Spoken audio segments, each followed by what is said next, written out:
Alright guys, today I want to make a quick video on the disassembly, cleaning, and resharpening of these beast broadheads.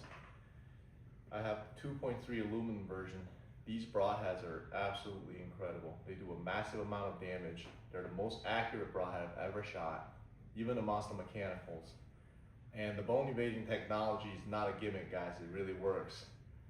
However, because of the intricate mechanism inside the ferrule that makes this bone evading technology work, once you have a pass-through on an animal and the tip strikes the ground, all that dirt and grime and blood and flesh that gets into the broadhead is going to impede its function.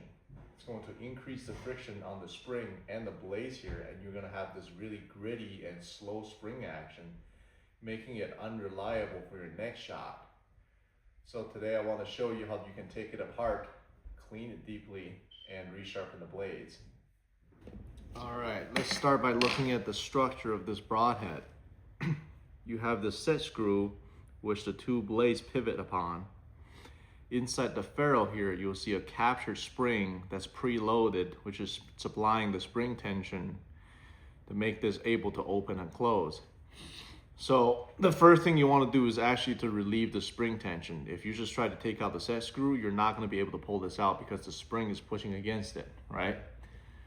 So if you look at the bottom of the broadhead here, you'll see this black post with the thread on it. This goes in your insert.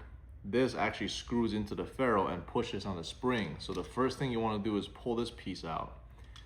Just grab some pipe pliers. Grab another set of pliers and just grab the ferrule portion and start untwisting it. As you do this, you will feel the spring tension slowly being relieved. You want to be careful, don't want to damage the broadhead here. You're gonna chip some paint off, which is fine to me. I don't know if you can see this, but that black post is getting backed out.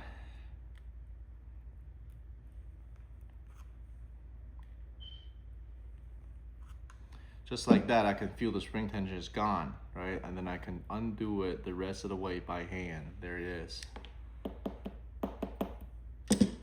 And then use a small flathead screwdriver. Be really careful here. These blades, even after shooting an animal, they're more than sharp enough to cut you. Back out the set screw, and then out comes the blades. If you try to do this in the reverse order, I can guarantee you it's not gonna work. I have tried it.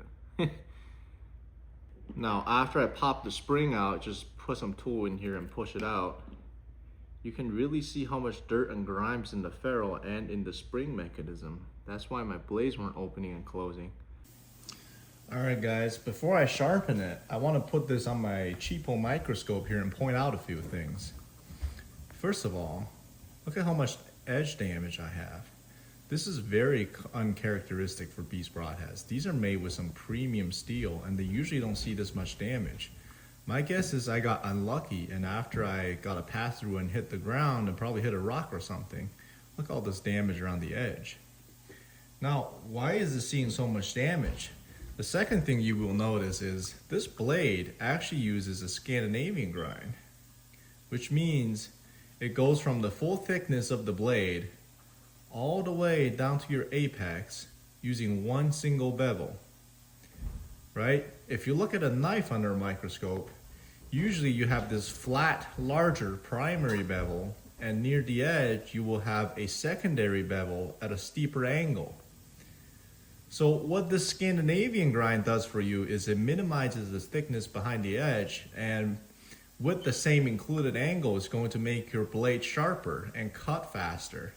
This is a good thing for killing animals. However, that minimum thickness behind the edge also means it's going to be less durable because you have less material behind the apex. So when I go to sharpen this, what I want to do is, instead of following this built-in primary bevel, I am going to put in my own secondary bevel right near the apex here at a much steeper angle, something like maybe 20 degrees included angle, which gives me a 40-degree edge. And that will make the broadhead not only have the same sharpness, but also be a lot more robust. And it also means I will have to remove the minimum amount of materials in order to sharpen this. That'll make my sharpening a lot quicker. Alright guys, to sharpen this, grab it with some of these, I don't know what they're called, but these lock on, these kind of pliers. Gives you a second hand and keep your hand away from the blades. I have a 1200 grit diamond hone here, and I'm going to sharpen it just like sharpening a knife. So I'm going to hold the blade at a higher angle than this primary bevel in order to put in that secondary bevel I was talking about, and just doing back and forth strokes until I feel a burr developing on the opposite side.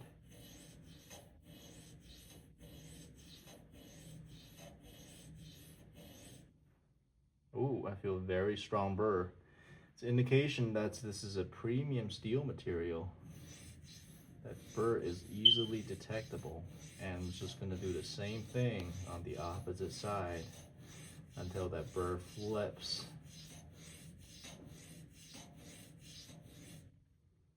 There it is.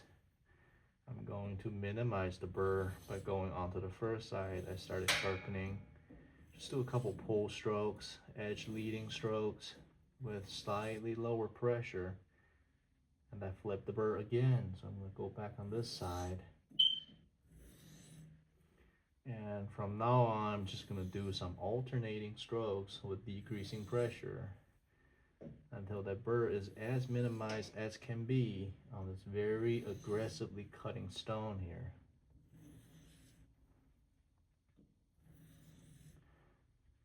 That burr is pretty well minimized on both sides. I'm just going to wipe it dry and use this 3 to 6 micron diamond strop here.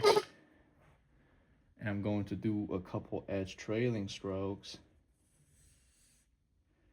until I can feel that burr go away. I learned sharpening from this great YouTuber, which I will link his channel in my description so you can see more in-depth tutorial on the principles and techniques of general sharpening.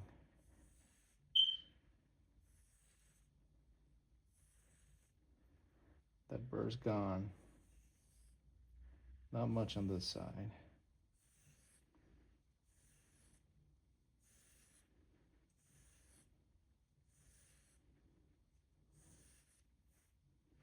That's it. Let's demonstrate the sharpness after sharpening. It's awkward with a small blade, but as you can see, this is no joke. It's gonna cut the lungs of a deer like butter. Alright guys, let's take a look at the blade after sharpening. As you can see, this is the small secondary bevel I'm talking about. This is the original primary bevel. As I put in the secondary bevel, I have increased the thickness behind the edge here. This is going to make the blade more robust under the same sharpness. After stropping, you can see no visible burrs. Now this is a new, better than new I would say, blade that's ready to be put together again. Alright guys, I actually ended up dropping the ferrule and spring mechanism into my ultrasonicating bath here in order to get them a deep clean. Now let's put it back together just in reverse order of how we took it apart. We're going to grab these two blades and carefully line up this top hole here where the cam pin goes into. So a trick is to actually line it up with the pin first. Clamp it down. Remove the pin. That just shows you how tight the tolerances are on these broadheads. I couldn't get it in the first time. Alright, now let's pull out the pin and insert the ferrule. Drop the pin into place and screw it in. There it is. We have successfully found both holes.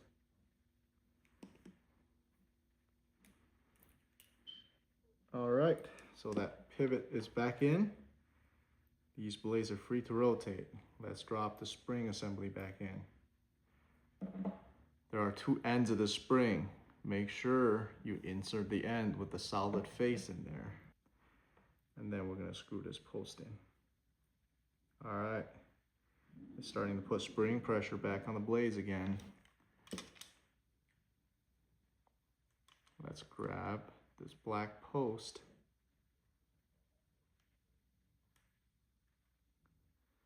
and crank this back tight.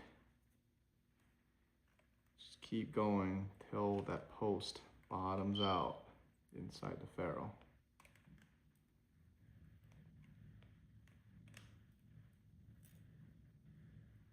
There it is.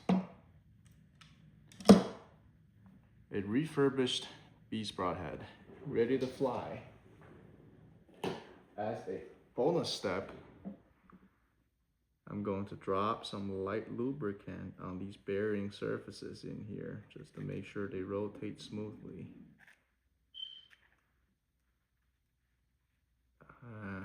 If you're very conscious of your health, use something food grade, but I don't really care. I'm eating untested wild animals. There it is. Of course, after that hard impact on the previous shot and all this finagling with the pliers, you want to make sure it still spins straight. And it does.